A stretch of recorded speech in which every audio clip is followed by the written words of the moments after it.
dalam rangka meningkatkan kewaspadaan dan pencegahan penyebaran COVID-19. DPM PTSP Kota Palembang. Mulai 1 April 2020, pendaftaran perpanjang perizinan SIUP, UJK, dan TDU pariwisata yang masa berlakunya sampai 1 April 2020 belum dapat dilakukan seperti biasanya.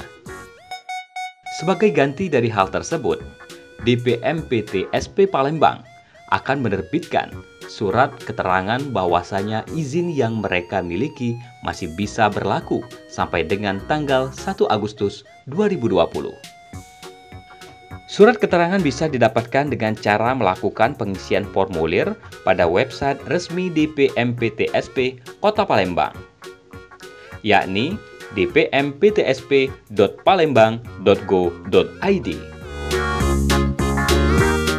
Mulai 1 April 2020, pendaftaran perizinan dan non-perizinan sarana kesehatan dilakukan secara online pada mpp.palembang.go.id.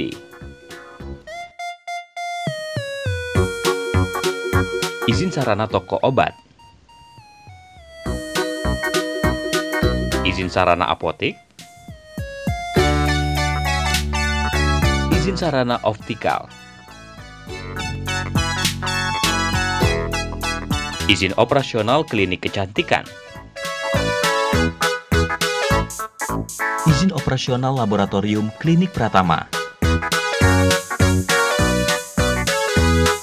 izin operasional radiologi, izin mendirikan rumah sakit, izin operasional RS tipe C dan RS tipe D,